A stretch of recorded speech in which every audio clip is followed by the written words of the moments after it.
10 ஆண்டுகளா தேசிய அளவில் கல்வி எங்கே சிறந்த விளைவு கிடைக்குது, எத்தனை சதவீதம் படிக்கிறார்கள், எத்தனை நபர்கள் பட்டதாரிகள் ஆகிறார்கள் என்ற எந்த ஒரு அளவுகோல் எடுத்தாலும் பொதுவாக தென் மாநிலங்களும் குறிப்பாக தமிழ்நாடும் உயர்ந்த இடத்தில் இருக்கிற சூழ்நிலையில் டெல்லியில் ஒரு கல்விக் கொள்கையை உருவாக்கி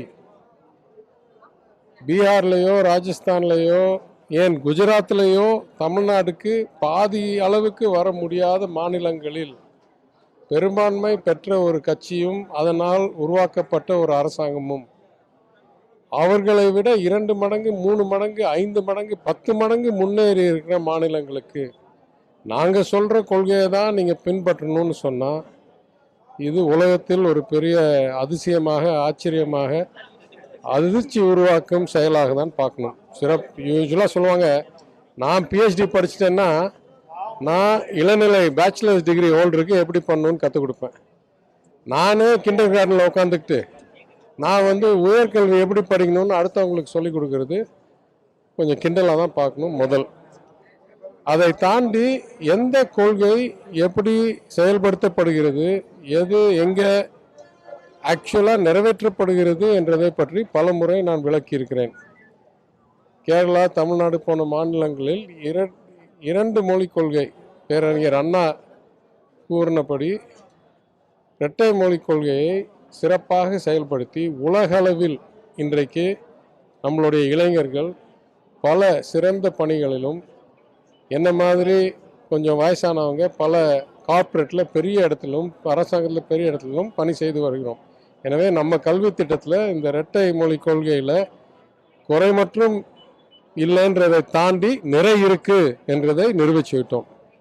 இப்போ நான் சொல்கிறேன், இரட்டை மொழி கொள்கை கூட அமல்படுத்த முடியாத வட மாநிலங்களில், ஏன்னா அவங்களுக்கெல்லாம் இந்நேரம் ஹிந்தியும் இங்கிலீஷும் தெரிஞ்சிருந்தால் நம்மளுக்கு ஹிந்தி கற்றுக் கொடுக்கறதுக்கு அவங்க திணிக்கிறதுக்கு அவங்க விருப்பப்படக்கூடாது.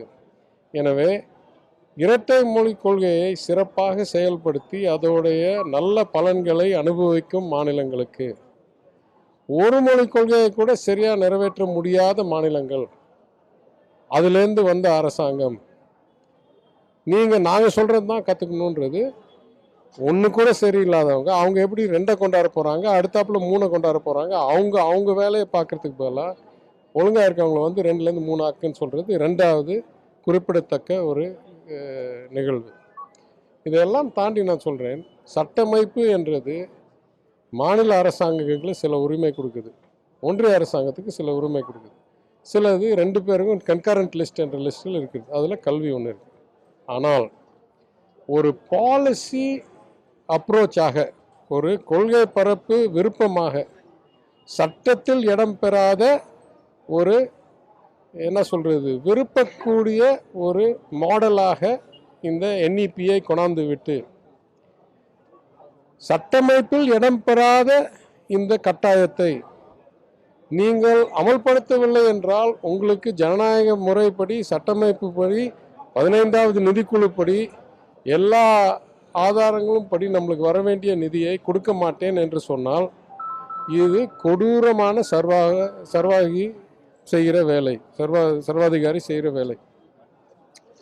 எனவே என்னை பொறுத்த வரைக்கும் இது அமைச்சர் வெளிப்படையாக சொன்னது நல்ல நிகழ்வு என்று நான் கருதுகிறேன். அதாவது சட்டத்துக்கு தாண்டி உங்கள் விருப்பத்தை மக்கள் வரிப்பணத்தை வைத்து நீங்கள் அரசியல் செய்வீர்கள் என்றது நிரூபித்ததை அவர் வாயிலாக நிரூபித்தது நல்லது என்று கருதுகிறேன். முதலமைச்சர் இதை பற்றி விளக்கமாக கேட்டிருக்கிறார்.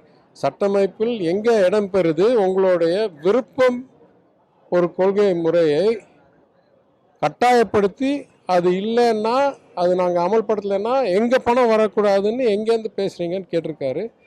இன்றைக்கு பொது வழியில் விவாதமோடு இருக்கிறது. நான் கருதுகிறேன் அடுத்து உச்சநீதிமன்றத்தில் போய் நிற்க போகிறது. ஒரு மாநிலத்தோடைய நிதிக்குழு பரிந்துரையில் நிதிநிலை அறிக்கையில் வந்த திட்டம்படி வழங்கப்பட வேண்டிய பணத்தை அவர்களுக்கு வழங்காமல் ஏதோ ஒரு எக்ஸ்ட்ரா கண்டிஷன் கைமுறுக்கும் தனிநபர் கருத்துள்ள சட்டமைப்பில் இடம்பெறாத ஒரு விருப்ப செயலை அவர்களுடைய விருப்ப செயலை நாங்கள் கட்டாயப்படுத்தி செய்யவில்லை என்றால் எங்களுக்கு பணம் கொடுக்காமல் இருப்பார்கள் என்றது வெளிப்படையாக சொன்னது என்னை பொறுத்த வரைக்கும் சட்டமைப்புக்கு விரோதமானது. அப்போ இந்த ஜனநாயகம் உருவாக்கப்பட்ட சட்டமைப்பால் நடத்தப்படுற நாட்டில் உச்ச நீதிமன்றம் இல்லை ஏதோ ஒரு நீதிமன்றம் இன்னும் செயல்பாட்டில் இருக்கு, சட்டமைப்பு இன்னும் நிலைப்பாட்டில் இருக்கு என்றதை நிரூபிக்கும் வகையில் இத்தகைய ஒன்றிய அமைச்சருடைய செயல்களையும் வார்த்தைகளும் தண்டிக்கும் என்று நான் கருதுகிறேன், எதிர்பார்க்கிறேன், விரும்புகிறேன்.